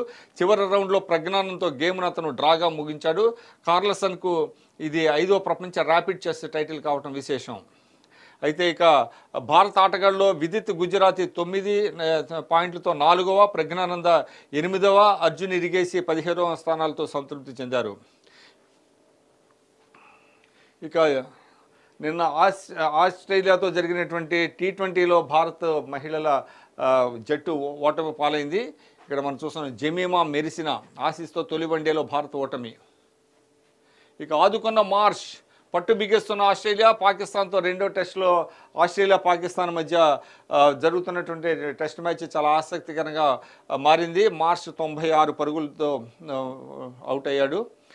అంటే స్వల్పంగా 4 పరుగుల తేడాతో సెంచరీ మిస్ అయ్యాడు. కోర్టులో సవాల్ చేస్తా అంటూ సంజయ్, భారత రెజ్లింగ్ సమాఖ్యపై సస్పెన్షన్ విధించడంలో క్రీడా మంత్రిత్వ శాఖ సరైన పద్ధతి అవలంబించలేదని WFIకి కొత్త అధ్యక్షుడు ఎన్నికైన సంజయ్ సింగ్ అభిప్రాయపడ్డాడు. కోర్టు ప్రభుత్వ నిర్ణయాన్ని తాను కోర్టులో సవాల్ చేస్తానని చెప్పాడు. ఇక నిన్న రాష్ట్ర వ్యాప్తంగా దరఖాస్తులు ఏదైతే కాంగ్రెస్ పార్టీ ఇచ్చిందో 6 గ్యారెంటీల కోసం కొన్ని అప్లికేషన్ ఫామ్స్ ఇచ్చిందో, అప్లికేషన్ ఫామ్స్ని ఫిలప్ చేసిన తర్వాత వాటిని సబ్మిట్ చేయడానికి భారీగా ఇక్కడ అర్జీదారులు ఇక్కడ ఉన్నారు. హైదరాబాద్ రసూల్పుర GHMC మల్టీపర్పస్ హాల్లో అర్జీల సమర్పణకు బారులు తీరిన బస్తీవాసులు. నల్గొండ జిల్లా నకిరేకల్ నియోజకవర్గం పన్నాలగూడలో దరఖాస్తులు అందజేసేందుకు పోటీ పడుతున్న స్థానికులు. ఇది హైదరాబాద్లోని రాజేంద్ర నగర్లో సిబ్బందితో మాట్లాడుతున్న మంత్రి శ్రీధరబాబు. తొలి రోజు 7,46,414 అర్జీలు వచ్చాయి. అర్హులందరికీ 6 గ్యారెంటీలు అంటూ కూడా బట్టి ఫస్ట్ పేజీ కంటిన్యూషన్ అని చెప్పారు. ఇక మేడం అనొద్దు, అక్క అని పిలవండి, మంత్రి సీతక్క. ఆదిలాబాద్ జిల్లా జామిని సభలో మాట్లాడుతున్న మంత్రి సీతక్క చిత్రంలో అదనపు కలెక్టర్ ఖుష్బూ గుప్తా, కాంగ్రెస్ నియోజకవర్గ ఇన్ఛార్జి కంది శ్రీనివాసరెడ్డి తదితరులు. ఆ సందర్భంగా కాంగ్రెస్ది గడీల పాలన కాదని, గల్లీ ప్రజల పాలనని, ప్రజల సంక్షేమాన్ని కోరే పాలనని రాష్ట్ర పంచాయతీరాజు మహిళా శిశు సంక్షేమ శాఖల మంత్రి సీతక్క అన్నారు. ఆదిలాబాద్ జిల్లా జైనద్ మండలంలోని ఆదివాసీ గిరిజన గ్రామం జామినిలో గురువారం ప్రజాపాలన కార్యక్రమాన్ని ఆమె ప్రారంభించారు. అభయహస్తం గ్యారంటీ పథకాలకు ప్రజల నుంచి దరఖాస్తులు స్వీకరించారు. ఈ సందర్భంగా ఆమె మాట్లాడుతూ తనను మేడం అని కాకుండా సీతక్కగానే పిలవాలని కోరారు. సీతక్క అన్న పిలుపులోనే ఆప్యాయత ఉంటుందని, ఎంత ఎదిగినా తాను ప్రజల మనిషినేనని చెప్పారు. ఇక లోక్సభ ఎన్నికల్లో పోటీ చేయనంటూ కూడా మధు యాషి గౌడ్ ఇటీవల ఆయన ఎల్బీ నగర్ నుంచి కాంగ్రెస్ అసెంబ్లీకి పోటీ చేశారు. ఆయన ఓటమి పాలయ్యారు. దాంతో లోక్సభ ఎన్నికల్లో పోటీ చేయనంటూ కూడా ఆయన చెప్పుకొచ్చారు. నిజామాబాద్ ఎంపీ అభ్యర్థిగా ఎమ్మెల్సీ జీవన్ రెడ్డి నిల్చోవచ్చని వ్యాఖ్యానించారు. ఇక ఉపాధికి విదేశాలు వెళ్తున్నారా, ఏజెంట్లతో అప్రమత్తంగా ఉండాల్సిందేనన్న విదేశాంగ శాఖ క్రియాశీల రిక్రూటింగ్ ఏజెంట్ జాబితా పరిశీలించాలని సూచన అంటూ కూడా ఎవరైతే జాబ్ కోసం విదేశాలు వెళ్తున్నారో వాళ్ళు చాలా జాగ్రత్తగా ఉండాలి. ఎవరైతే క్రియాశీల రిక్రూటింగ్ ఏజెంట్ల జాబితా పరిశీలించాల్సిందేనంటూ కూడా సూచించారు. అదేవిధంగా కొన్ని నిబంధనలు తప్పనిసరి అంటూ కూడా ఎవరైతే జాబ్ కోసం విదేశాలకు వెళ్తున్నారో ఈ నిబంధనలు చాలా తప్పనిసరిగా ఎవరైతే ఏజెంట్ల ద్వారా వెళ్తున్నారో ఆ ఏజెంట్లు సరైనటువంటి వాళ్ళు కాదో తెలుసుకోవాలంటూ కూడా ఒక క్లియర్గా కొన్ని నిబంధనలు అందించారు. ఇక తెలుగు ప్రజల రుణం తీర్చుకుంటా, నా తర్వాత నేను చేసింది నిలిచిపోవాలి. బెంగళూరు తెలుగుదేశం సమాఖ్య సమావేశంలో చంద్రబాబు నిన్న బెంగళూరులో తెలుగు ప్రజలతో ఆయన ఒక సమావేశాన్ని ఏర్పాటు చేసిన సమావేశంలో ఆయన పాల్గొన్నారు. కుప్పం నుంచి ఆయన బెంగళూరు వెళ్ళారు. ముందు బెంగళూరు తర్వాత కుప్పం వెళ్ళారు. ఆ సందర్భంగా ఎయిర్పోర్ట్లో డీకే శివకుమార్ కలిశారు. ఇద్దరి కలయిక చాలా ఆసక్తిని రేపింది. ఇక్కడ మనం చూస్తున్నాం బెంగళూరు HEAL విమానాశ్రయంలో ఎదురైన చంద్రబాబుతో కర్ణాటక ఉప ముఖ్యమంత్రి డీకే శివకుమార్, నాకు పదవులు, డబ్బు, విలాసవంతమైన జీవితంపై ఆశ లేదు. నా తర్వాత కూడా నేనేం చేశానో ప్రజల గుండెలో నిలిచిపోవాలి. ప్రపంచమంతా తెలుగువారి అభివృద్ధిని కొనియాడాలి. నా అభివృద్ధికి కారకులైన వారెవరిని ఆలోచిస్తే నేను గుర్తుకు రావాలి. అదే నా జీవితాశయమని తెదేపా అధినేత చంద్రబాబు నాయుడు అన్నారు. ఆయన గురువారం ఇక్కడ బెంగళూరు తెలుగుదేశం సమాఖ్య ఏర్పాటు చేసిన ఆత్మీయ సమావేశంలో మాట్లాడారు. తెలుగు ప్రజల రుణం తీర్చుకోవడమే తన లక్ష్యమన్నారు. 2047 నాటికి ప్రపంచానికి సమర్థమైన సేవలందించే భారతదేశానికి తెలుగు ప్రజలు నాయకత్వం వహించాలని ఆయన ఆకాంక్షించారు. 2 దశాబ్దాల కిందటే తాను విజన్ 2020 ప్రకటిస్తే కొందరు హేళన చేశారని వ్యాఖ్యానించారు. నాటి తన పిలుపును అందిపుచ్చుకున్న వారు నేడు ప్రపంచంలోని 70కి పైగా దేశాల్లో రాణిస్తున్నారని వివరించారు. ప్రతి 3 ఐటీ ప్రముఖులు ఒకరు తెలుగువారు ఉండటం గర్వకారణమన్నారు. అలాంటి గడ్డలో నేడు వ్యవస్థలన్నీ భ్రష్టు పట్టాయని, వైకాపా పాలనపై నిప్పులు చెరిగారు. ఏపీని పునర్నిర్మించుకోవాలని తెలుగు ప్రజలకు పిలుపిచ్చారు. జిల్లా కోర్టుల్లో 44% పోస్టులు ఖాళీ. సిబ్బంది కొరతలో 3వ స్థానంలో తెలంగాణ. హైకోర్టులో 21.43, కింది కోర్టుల్లో 26.51 గదులు లేమి. స్టేట్ ఆఫ్ ద జ్యుడిషియరీ నివేదికలో ఈ వాస్తవాలన్నీ వెల్లడయ్యాయి. ఇక్కడ ఈ వార్తకు సంబంధించి అనుకోకుండా కలిసిన చంద్రబాబు, డీకే బెంగళూరు పర్యటన సందర్భంగా తెదేపా అధినేత చంద్రబాబు, కర్ణాటక ముఖ్యమంత్రి డీకే శివకుమార్ అనుకోకుండా కలిశారు. చంద్రబాబు HCL విమానాశ్రయంలో దిగిన సమయంలోనే నాగపూర్ బయలుదేరుతున్న డీకే శివకుమార్కి ఎదురుపడ్డారు. ప్రత్యేక విమానంలో ఎక్కేందుకు వెళ్తున్న ఆయన చంద్రబాబును చూడగానే సిబ్బందిని కాసేపు వేచి ఉండాలని సూచించారు. అనంతరం వీరిద్దరు కాసేపు అక్కడే ముచ్చటించుకున్నారు. ఇక వసుంధర మనం చూస్తున్నాము, రాజీ పడకుండా లాగించేద్దామంటూ కూడా కొన్ని ఏదైతే డ్రై ఫ్రూట్స్ ఉన్నాయో వాటికి సంబంధించి శీతాకాలంలో మన జీర్ణ వ్యవస్థ మందకొడిగా ఉంటుంది. అందువల్ల తేలిగ్గా జీర్ణమయ్యే ఆహారాన్ని తీసుకోమంటారు పోషకాహార నిపుణులు అంటూ కూడా దాని మీద ఇచ్చారు కొన్ని చిట్కాసు. నచ్చేనమ్మ బార్బీ బొమ్మ అంటూ కూడా బార్బీలతో కలిసినటువంటి దుస్తులు సంబంధించిన ఇక్కడ కొన్ని ఫోటోలు ఇచ్చారు సినిమా యాక్టర్లు. ఇవి మొక్కకి వెల్లుల్లి మందు అంటూ కూడా మొక్కలు బాగా పెరగాలంటే వెల్లుల్లి ఔషధాన్ని కూడా ఉపయోగించవచ్చు అంటూ కూడా మరొక చిట్కా ఇచ్చారు. ఇక టాయిలెట్ లేడీ అనేవారంటూ కూడా మహిళలకు ప్రతిమా జోషి అనే మహిళ ఏ విధంగా గ్రామీణ ప్రాంతాల్లో మహిళలకు టాయిలెట్స్ కట్టించారనే దాని మీద ఒక స్ఫూర్తిదాయకమైనటువంటి వార్తా కథనాన్ని ఇచ్చారు. అది ప్రేమో మోసమో గుర్తించండి అంటూ కూడా యువకులకు కొన్ని చిట్కాలు. ఇక నిజర్ హత్య కేసులో 2 అనుమానితులు అరెస్టుకు సిద్ధమవుతున్న కెనడా. ద గ్లోబ్ మెయిల్ కథనాల వెల్లడి. నిజర్ మనకు తెలుసు, ఎవరైతే ఖలిస్తాన్ కి ఉద్యమానికి మద్దతు ఇస్తున్నాడో కెనడాలో సెటిల్ అయినటువంటి నిజర్, అతన్ని హత్యకి వెనుక భారత్ ఉందని అమెరికా ఆరోపించింది. అదేవిధంగా కెనడా కూడా ఆరోపించింది. 2 అనుమానితులను ఉన్నారు, వాళ్ళని అరెస్ట్ చేయడానికి కెనడా సిద్ధమవుతుంది అంటూ కూడా 2 పత్రికలు ది గ్లోబ్ మెయిల్ కథనాలు వెల్లడించాయి. ఇక పోక్సో బాధితులకు ప్రభుత్వ సహాయకులు నియామకంపై ఎన్సిపిసిఆర్ ముసాయిదా నిబంధనలు అంటూ కూడా ఎవరైతే పోక్సో బాధితులు ఉన్నారో అంటే చిన్న పిల్లలు 18 ఏళ్లకి అంటే తక్కువ ఉన్నటువంటి ఎవరైతే ఉన్నారో వాళ్ళందరూ బాధితులకు ప్రభుత్వ సహాయకులు ఉంటారు అంటూ కూడా ఇక్కడ ఒక వార్తా కథనం ఇచ్చారు. ఇక స్వయంభూ నారసింహుడిగా దర్శనం ముగిసిన అధ్యయనోత్సవాలు. యాదాద్రిలో అధ్యయనోత్సవాలు ముగిశాయి. చివరి రోజు స్వయంభూ నారసింహుడిగా దర్శనం ఇచ్చారు స్వామి. ఇక నాణ్యమైన విద్య ప్రభుత్వ బాధ్యత. సర్కారు బడుల్లో మౌలిక వసతులు కల్పించాలి. చర్చాగోష్ఠిలో ఎమ్మెల్సీ పౌరస్పందన వేదిక రాష్ట్ర అధ్యక్షుడు అలుగు బెల్లి నర్సిరెడ్డి పేర్కొన్నారు. ఇక్కడ చర్చాగోష్ఠిలో ఎమ్మెల్సీ నర్సిరెడ్డి, లక్ష్మణరావు, రాధేశ్యాము, సమ్మాద్ పాల్గొన్నారు. ఇక సబ్బుతో చేతులు శుభ్రం తక్కువే. భోజనం ముందు ఈ పద్ధతి పాటిస్తున్న విద్యార్థులు 29%. ఖమ్మం, యాదాద్రి జిల్లాల్లో పలు సర్కారు పాఠశాలలో అధ్యయనం. కేంద్ర విద్యాశాఖ నివేదిక వెల్లడి. చేతులను పరిశుభ్రంగా ఉంచుకోవాలంటూ కూడా పదే చెప్పినప్పటికీ కూడా సబ్బుతో చేతులను శుభ్రం చేసుకునే వారు కేవలం 29% మంది స్టూడెంట్స్ ఉన్నారంటూ కూడా కేంద్ర విద్యాశాఖ నివేదిక వెల్లడించింది. ఇక 8 మంది భారతీయుల మరణ శిక్ష జైలు శిక్షగా మార్పు. ఇది ఫస్ట్ పేజీ కంటిన్యూషన్. ఖతర్ న్యాయస్థానం తీర్పు విదేశీ వ్యవహారాల శాఖ వెల్లడించింది. ఇక భారీగా పెరుగుతున్న యాదాద్రి నిర్మాణ వ్యయం 25,000 కోట్ల నుంచి 45,000 కోట్లకు. పనుల్లో తీవ్ర జాప్యంతోనే ఆర్థిక భారం. థర్మల్ విద్యుత్ కేంద్రాలపై విచారణ చేస్తామని సీఎం ప్రకటనతో నివేదికల తయారీలో అధికారులు అంటూ కూడా ఇచ్చారు. యాదాద్రి నిర్మాణ వ్యయం భారీగా పెరిగిపోతుంది. ఎందుకంటే ఎక్కువ జాప్యం జరుగుతున్నది అంటూ కూడా పనుల్లో తీవ్ర జాప్యం జరుగుతుంది. ఇక్కడ నిర్మాణంలో ఉన్న యాదాద్రి థర్మల్ విద్యుత్ కేంద్రం. ఇక ఎన్హెచ్ఆర్సీ సభ్యురాలిగా విజయభారతి బాధ్యతల స్వీకరణ. NHRC chairman justice Arun Mishra సమక్షంలో బాధ్యతలు స్వీకరిస్తున్న విజయభారతి.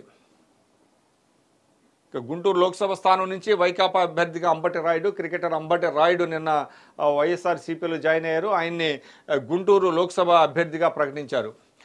మాజీ క్రికెటర్ అంబటి రాయుడు వైకాపాలో చేరారు. గురువారం తాడేపల్లిలోని ముఖ్యమంత్రి క్యాంపు కార్యాలయంలో సీఎం జగన్ కలిశారు. ముఖ్యమంత్రి ఆయన కండువా కప్పి పార్టీలోకి ఆహ్వానించారు. ఆయన సెకండ్ ఇన్నింగ్స్ మొదలవుతుంది. రాజకీయ నాయకుడిగా అంబటి రాయుడు తన సెకండ్ ఇన్నింగ్స్ ప్రారంభించబోతున్నారు. ఇక వ్యూహం సినిమా విడుదలకు బ్రేక్. సెన్సార్ బోర్డు సర్టిఫికెట్ను సస్పెండ్ చేసిన తెలంగాణ హైకోర్టు తెదేపా పిటిషన్పై విచారణ 11కు వాయిదా వేశారు. ఇది ఒక కీలకమైనటువంటి పరిణామం. రామ్ గోపాల్ వర్మ దర్శకత్వంలో రూపొందించిన వ్యూహం సినిమా విడుదలకు తెలంగాణ హైకోర్టు బ్రేక్ వేసింది. ఈ సినిమాకు కేంద్ర సెన్సార్ బోర్డు జారీ చేసిన సర్టిఫికెట్ను జనవరి 11 వరకు సస్పెండ్ చేస్తూ మధ్యంతర ఉత్తర్వులు జారీ చేసింది. ఇక మార్చి 11 నుంచి ఢిల్లీలో ప్రపంచ సాహిత్య ఉత్సవం జరగబోతుంది. సుబ్రహ్మణ్యేశ్వర స్వామి సన్నిధిలో మాధవ్ కౌశిక్, కృతివెంటి శ్రీనివాసరావు, రచయిత కృష్ణారావు తదితరులు కూడా ఇక్కడ ఉన్నారు. ఇక సిఐడి పిటిషన్పై లోకేష్కు నోటీసులు జారీ. తెదేపా ప్రధాన కార్యదర్శి నారా లోకేష్కు విజయవాడలోని ఏసీబీ కోర్టు గురువారం నోటీసులు జారీ చేసింది. సిఆర్పిసి సెక్షన్ 41A నిబంధనలు ఉల్లంఘించారన్న కారణంపై లోకేష్పై అరెస్టు ఉత్తర్వులు జారీ చేయాలని అభ్యర్థిస్తూ విజయవాడ ఏసీబీ కోర్టులో సిఐడి ఇటీవల పిటిషన్ దాఖలు చేసింది. దానిపై నోటీసులు జారీ చేశారు. ఇటీవల ఆయన రెడ్ బుక్ చూపించి బెదిరించారనే ఆరోపణతో సిఐడి ఆయన అరెస్ట్ చేయడానికి కోర్టు అనుమతి కోరటం మనకు తెలుసు. ఇది ఈరోజు ప్రధానమైనటువంటి వార్తలు ఈనాడులో. ఇప్పుడు చిన్న విరామం తీసుకుందాం. విరామం తర్వాత సాక్షి దినపత్రికను పరిశీలిద్దాం. మార్నింగ్ ఎడిషన్కి తిరిగి స్వాగతం. మనం బ్యానర్ చూస్తున్నాం. విశ్వసనీయత చాటుకున్నాం. అవ్వాతాతలకు పెన్షన్ల పెంపు నుంచి అక్కా చెల్లెమ్మలకు హామీలని పూర్తిగా నెరవేరుస్తున్నాం ముఖ్యమంత్రి వైఎస్ జగన్. ఈ ప్రభుత్వం విశ్వసనీయతకు మరో పేరు. ఈ సందేశాన్ని ప్రతి గడపకు చేర్చాలి అంటూ ప్రభుత్వ కార్యక్రమాలపై కలెక్టర్లకు వీడియో కాన్ఫరెన్స్లో దిశానిర్దేశం చేస్తున్న సీఎం వైఎస్ జగన్. విజయగాథలతో వీడియోలు. అక్కా చెల్లెమ్మల స్థితిగతులు మార్చేసిన వైఎస్ఆర్ ఆసరా చేయూత సీఎం వైఎస్ జగన్. లబ్ధిదారుల స్ఫూర్తిదాయక ప్రస్థానాన్ని వీడియోల రూపంలో పంపాలి. అత్యుత్తమమైన వాటికి బహుమతులు ప్రధానం అంటూ కూడా ఇక్కడ వార్తా కథనం ఇచ్చింది. వెనుకబడిన ప్రాంతాల్లో పారిశ్రామిక ప్రగతికి ప్రోత్సాహం ముఖ్యమంత్రి వైఎస్ జగన్ వెల్లడి. సీఎం జగన్తో JSW group chairman Sajjan Jindal భేటీ అయ్యారు. ఇక మరొక చూసినట్లయితే వార్తా కథనం ఇక్కడ ప్రముఖ క్రికెటర్ అంబటి రాయుడు ముఖ్యమంత్రి వైఎస్ జగన్మోహన్ రెడ్డి సమక్షంలో వైఎస్ఆర్సీపీలో చేరారు. రాజకీయాలు తన సెకండ్ ఇన్నింగ్స్ అని వైఎస్ఆర్సీపీలో చేరడం చాలా సంతోషంగా ఉందని అంబటి రాయుడు చెప్పాడు. సెకండ్ పేజీలో చూద్దాం. లోకేష్కు నోటీసులు జారీ చేయండి, విజయవాడ ఏసీబీ న్యాయస్థానం ఆదేశం. లోకేష్ అరెస్టుకు అనుమతి ఇవ్వాలన్న సిఐడి పిటిషన్పై తదుపరి విచారణ జనవరి 9కి వాయిదా. నోటీసులు ఇచ్చేందుకు వెళ్లిన సిఐడి అధికారులు ఇంట్లో ఉన్న బయటకు రాని లోకేష్ అంటూ వార్తా కథనం. ఇక మా అవినీతి బయట పెడతారా, మీ అంతు చూస్తాం, అసైన్డ్ భూముల కేసులో సాక్షులను బెదిరిస్తున్న చంద్రబాబు ముఠా అంటూ కూడా ఇక్కడ ఒక వార్త ఇచ్చారు.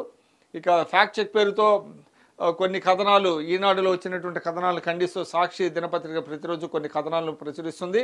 తొందరపడి తప్పుడు రాతలు, రబీకి ఇంకా సమయం ఉన్న రాబోయే కడుపుమంట. ప్రత్యేక పరిస్థితుల్లో జనవరి 3న 3వ వారం వరకు రబీకి అవకాశం. ముందస్తు రబీ కోసం సబ్సిడీపై సెప్టెంబర్ నుంచే శనగ విత్తనం.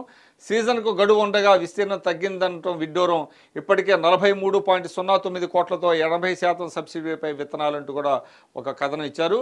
ఇక విద్యపై ఎల్లో మీడియా విషపు కథలు. రాష్ట్రంలోని అన్ని పాఠశాలలో ఒకే తరహా సిలబస్, బోధన ఏదైనా పుస్తకాలు ఒకటే, పరీక్షా విధానం ఏదైనా ఎన్సీఈఆర్టీ పుస్తకాలే కొనసాగుతాయి. స్టేట్ సిలబస్ అయినా సిబిఎస్ఈ ఐబీ అయినా అవే పుస్తకాలు. సిబిఎస్ఈ స్టేట్ స్కూళ్ల పరీక్షలో మాత్రమే వ్యత్యాసం. పిల్లల్లో జిజ్ఞాసను పెంచేందుకే 21వ శతాబ్దపు నైపుణ్యాలంటూ కూడా ఒక వార్తా కథనం ఇక్కడ లోపల పేజీలో చూద్దాం. ఇక బడుగుల బతుకుల్లో వెలుగు అంటూ కూడా అన్నమయ్య జిల్లా రాయచోటి, కృష్ణా జిల్లా కంకిపాడులో ఘనంగా సామాజిక సాధికార యాత్రలు జరిగాయి. దానికి సంబంధించినటువంటి ఫొటోస్, హాజరైనటువంటి జనం చూస్తున్నాం. వెలుగులో తరలివచ్చిన ఎస్సీ ఎస్టీ బీసీ మైనార్టీలు ఉత్సాహంగా బస్సు యాత్ర, సభల్లో పాల్గొన్న యువత మహిళలు. ముఖ్యమంత్రి వైఎస్ జగన్మోహన్ రెడ్డితోనే సంక్షేమాభివృద్ధి, అన్ని వర్గాలానికి బాసటగా నిలవాలని పిలుపునిచ్చిన నేతలు. జై జగన్ నినాదాలతో హర్షం వ్యక్తం చేసిన ప్రజలంటూ కూడా ఒక వార్త. ఇక కెప్టెన్ విజయకాంత్ కన్నుమూత, మనసున్న మాస్ హీరోలో సినిమా పేజీలో చూద్దాం. శరవేగంగా బందర్ పోర్టు నిర్మాణ పనులు. సీఎం జగన్ చొరవతో పక్కా ప్రణాళికతో నిర్మాణ పనులు. జనవరి నుంచి డ్రెడ్జింగ్ పనులు ప్రారంభం. వీలైనంత త్వరగా పూర్తి చేసేలా చర్యలు. మాజీ మంత్రి పేర్ని నాని. చురుగ్గా సాగుతున్న పోర్టు పనులంటూ కూడా ఇక్కడ మనం ఫోటో చూస్తున్నాం. ఇక రణన్ నినాదం అంటూ కూడా రాయచోటిలో వైఎస్ఆర్సీపీ సామాజిక సాధికార బస్సు యాత్ర సందర్భంగా హాజరైనటువంటి ప్రజలు ఇక్కడ మనం చూస్తున్నాం. కంకిపాడు జనకెరటం మాట్లాడుతున్న ఎమ్మెల్యే కొలుసు పార్థసారథి. ఇక వైఎస్ఆర్సీపీలో చేరిన క్రికెట్ అంబటి రాయుడు. పాలిటిక్స్ నా సెకండ్ ఇన్నింగ్స్ అన్నాడు. ఆ సందర్భంగా రాజకీయాలు తన సెకండ్ ఇన్నింగ్స్ అని టీమిండియా అంబటి తిరుపతి రాయుడు తెలిపారు. సీఎం జగన్ సమక్షంలో వైఎస్ఆర్సీపీలో చేరడం చాలా సంతోషంగా ఉందన్నారు. మొదటి నుంచి సీఎం జగన్ మీద మంచి అభిప్రాయం ఉందని, ఆయన కులమతాలు రాజకీయాలతో పని లేకుండా పారదర్శకంగా పాలన చేస్తున్నారని ప్రశంసించారు. అందుకే ఆయనకు మద్దతుగా గతంలో ట్వీట్లు పెట్టినట్లు పేర్కొన్నారు. తన ప్రాంత ప్రజల సంక్షేమం కోసం పనిచేస్తానని అంబటి రాయుడు స్పష్టం చేశారు. సంక్షేమ పథకాలపై చంద్రబాబు, పవన్ కళ్యాణ్ చాలా ఆరోపణలు చేశారని, అయితే ఇప్పుడు వారే అంతకంటే ఎక్కువ ఇస్తామని ఎలా చెప్తారని ప్రశ్నించారు. ప్రజలు అన్నీ గమనిస్తున్నారని అంబటి రాయుడు అన్నారు. ఇక విశ్వసనీయత చాటుకున్నాం. అవ్వాతాతల పెన్షన్ల పెంపు నుంచి అక్క చెల్లెమ్మల హామీలని పూర్తిగా నెరవేరుస్తున్నాం. 1 నుంచి వైఎస్ఆర్ పెన్షన్ కానుక 3,000గా పెంపు, 8 వరకు పండుగల కార్యక్రమాలంటూ కూడా నిన్న సీఎం దిశానిర్దేశం చేశారు. అధికారులతో సమీక్షా సమావేశం నిర్వహించారు. కలెక్టర్లతో వీడియో కాన్ఫరెన్స్లో మాట్లాడారు.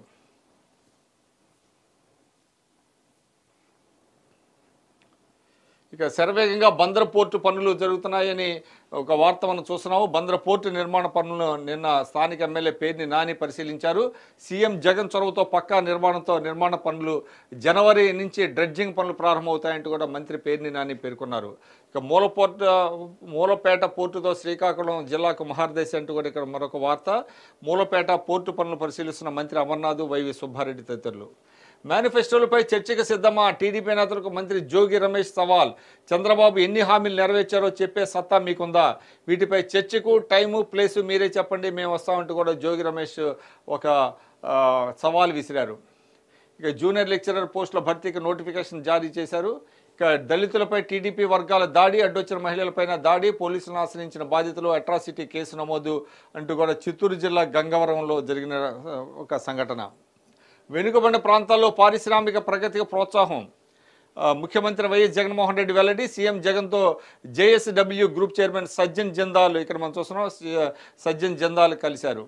విద్యుత్ రంగ అభివృద్ధికి 13,000 కోట్లు, 51 లక్షల స్మార్ట్ మీటర్ల ఏర్పాటు, కొత్తగా 484 సబ్స్టేషన్ల నిర్మాణం. ఇంధన శాఖ ప్రత్యేక ప్రధాన కార్యదర్శి విజయానంద్ పేర్కొన్నారు. ఇక చిత్తూరు జిల్లా రవాణా శాఖలో ఏసీబీ తనిఖీలు నిర్వహించారు. ఎన్ఫోర్స్మెంట్ ఎంవీఐ బంధు ఇంట్లో కూడా సోదాలు చేశారు. అత్యవసర విచారణ జరపండి, విశాఖలో కార్యాలయాల ఏర్పాటుకు ప్రభుత్వ అప్పీల్. మంగళవారం విచారణ జరుపుతామన్న ధర్మాసనం. జస్టిస్ నిమ్మగడ్డ ఉత్తర్వుల వల్ల ఉత్తరాంధ్ర అభివృద్ధికి విఘాతం, పూర్తిస్థాయి సమీక్షల నిర్వహణకు అవరోధం. ధర్మాసనం దృష్టికి ప్రభుత్వ ప్రత్యేక న్యాయవాది చింతల సుమన్ నివేదించారు. అభివృద్ధి నిరోధకుడు చంద్రబాబు అంటూ కూడా బహుజన నాయకులు రిలే నిరాహార దీక్షలో విమర్శలు చేశారు. ఇక శ్రీశైలంలో ఆర్జిత అభిషేకం, స్పర్శ దర్శనాలుని నిలుపుదల చేశారు జనవరి 1 వరకు. ప్రజాప్రతినిధులపై నమోదైన కేసుల విచారణకు మార్గదర్శకాలు విడుదల చేశారు. టీటీడీ ఉద్యోగులకు ఇంటి స్థలాలు పంపిణీ, ఉద్యోగుల సంక్షేమే లక్ష్యంగా పనిచేస్తున్నామని టీటీడీ చైర్మన్ భూమన. మోడీ సుపరిపాలన అందిస్తున్నారు.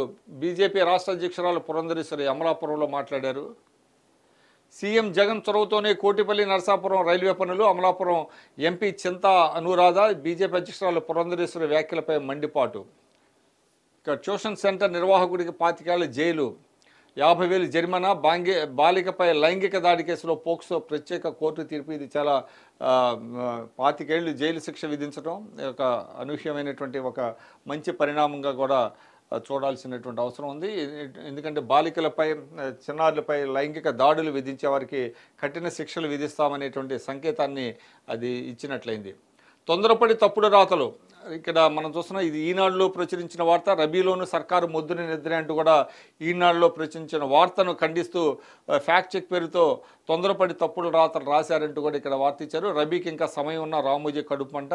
వాస్తవాలు తెలుసుకోకుండా అడ్డగోలుగా రాతలు. ప్రత్యేక పరిస్థితుల్లో జనవరి 3వ వారం నుంచి రబీకి అవకాశం. ముందస్తు రబీ కోసం సబ్సిడీపై సెప్టెంబర్ నుంచే శనగ విత్తనం. సీజన్కు గడువు ఉండగా విస్తీర్ణం తగ్గిందనటం విడ్డూరం అంటూ కూడా ఇక్కడ ఒక వార్త ఇచ్చారు.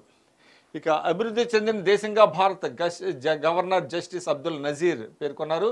స్టాల్స్ను తిలకిస్తున్న గవర్నర్ అబ్దుల్ నజీర్ ఇక్కడ భారతదేశం 2047 నాటికి అభివృద్ధి చెందిన దేశంగా అవతరించనున్నదని, అదే ప్రధాని మోడీ లక్ష్యమని governor justice S Abdul Nazeer పేర్కొన్నారు. విశాఖలో ఏయూ కన్వెన్షన్ వేదికగా వికసిత్ భారత్ సంకల్పయాత్రను గవర్నర్ నజీర్ గురువారం ప్రారంభించారు. ఇక ప్రభుత్వ వైద్యుల సంఘం రాష్ట్ర అధ్యక్షుడిగా జైదేర్ నియమితులయ్యారు. మున్సిపల్ కార్మికుల సమస్యలను పరిష్కరిస్తామంటూ కూడా మున్సిపల్ కార్మిక సంఘం నాయకులతో మంత్రి సురేష్ మాట్లాడారు. ఇంకా జాతీయ అంతర్జాతీయ విషయానికి వస్తే, ఖతార్లో 8 మంది భారతీయులకు మరణశిక్ష రద్దు జరిగింది. గతంలో మరణశిక్ష విధించారు, దాన్ని రద్దు చేశారు. కేవలం జైలు శిక్షగా మారుస్తూ ఖతార్ అప్పీలేట్ కోర్టు తీర్పిచ్చింది. భారత్కు అతిపెద్ద దౌత్య విజయం లభించినట్లయింది అంటూ కూడా ఇక్కడ ఇచ్చారు. ఇక్కడ ఖతార్లో గూఢచర్యం ఆరోపణలపై మరణశిక్ష పడిన 8 మంది భారత నావికాదళం మాజీ అధికారులకు భారీ ఊరట లభించింది. వారికి విధించిన మరణశిక్షను ఖతార్ అప్పీలేట్ కోర్టు రద్దు చేసింది. ఈ శిక్షను కేవలం జైలు శిక్షగా మారుస్తూ గురువారం కీలక తీర్పు వెలువరించింది. అయితే వారు ఎంతకాలం జైల్లో శిక్ష అనుభవించాలనేది తెలియరాలేదు. దీనిపై త్వరలో స్పష్టత వచ్చే అవకాశం ఉంది. ఇక నదిపైనే ల్యాండింగు, ఉపరితలం గడ్డకట్టడంతో తప్పిన ప్రమాదం, రష్యాలో ఘటన అంటూ కూడా ఇక్కడ మనం చూస్తున్నాం. ఇక భారతీయ జర్నలిస్టుల ఫోన్లపై పెగాసిస్ నిఘా ఆధారాలు వెల్లడించిన ఆమ్నెస్టీ ఇంటర్నేషనల్.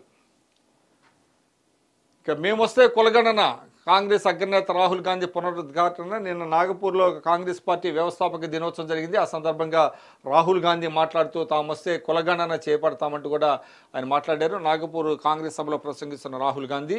అదేవిధంగా ఇక ఈడీ ఛార్జ్షీట్లో ప్రియాంక పేరు కూడా వచ్చింది. ప్రవాస భారతీయుడు వ్యాపారవేత్త సిసి తాంపి నిందితుడిగా ఉన్న అక్రమ నగదు లావాదేవీల కేసులో కాంగ్రెస్ పార్టీ ప్రధాన కార్యదర్శి ప్రియాంక గాంధీ వాద్రా పేరును ఎన్ఫోర్స్మెంట్ డైరెక్టర్ తమ ఛార్జిషీట్లో తొలిసారిగా ప్రస్తావించింది. ఇక 337 విమానాలు ఆలస్యంగా నిలుస్తున్నాయి. ఢిల్లీలో దట్టమైన పొగమంచు కారణంగా.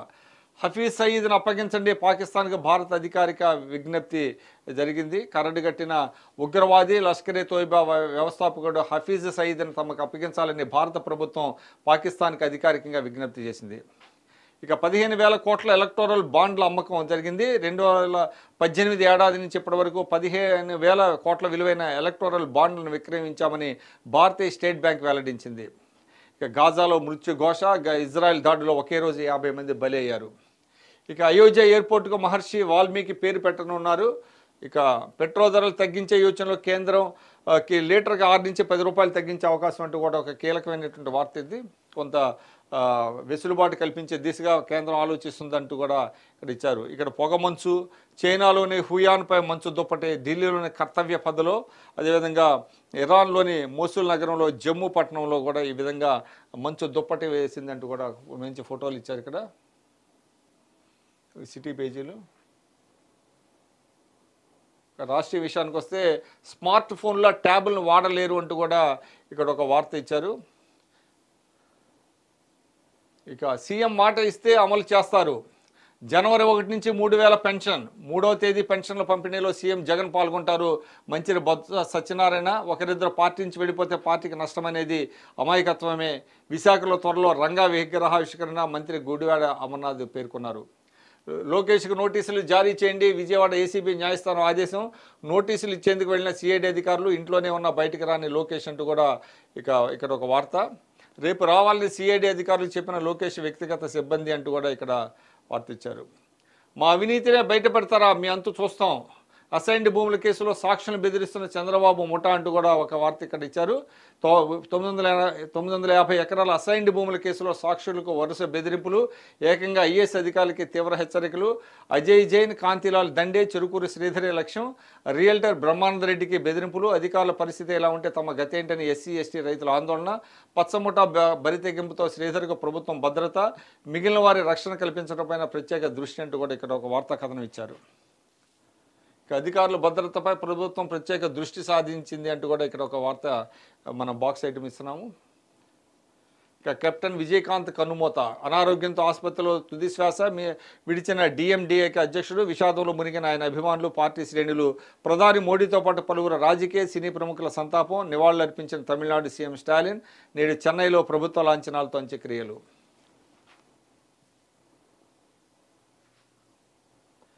ఇక పేదోళ్ల పొట్టగొట్టడమే చంద్రబాబు నైజం అంటూ ఉప ముఖ్యమంత్రి కొట్టు సత్యనారాయణ వ్యాఖ్యానించారు. ఇక శాంతి భద్రతలో బేష్ అంటూ కూడా 2023 సంవత్సరంలో ఆంధ్రప్రదేశ్లో ఏ విధంగా శాంతి భద్రతలు ఉన్నాయనే దానిపైన నిన్న డీజీపీ ఒక నివేదిక విడుదల చేశారు. ఆ సందర్భంగా నేరాలకు కళ్యం, భద్రతకు భరోసా. 2023లో గణనీయంగా తగ్గిన నేరాలంటూ కూడా ఇక్కడ ఇచ్చారు. 2023లో తగ్గిన నేరాలు వివరాలు ఇలా అంటూ కూడా 2022లో 1,75,612 ఉంటే ఈ ఏడాది 1,61,334కి తగ్గిని అంటూ కూడా పోలీసు నివేదికలో పేర్కొన్నారు.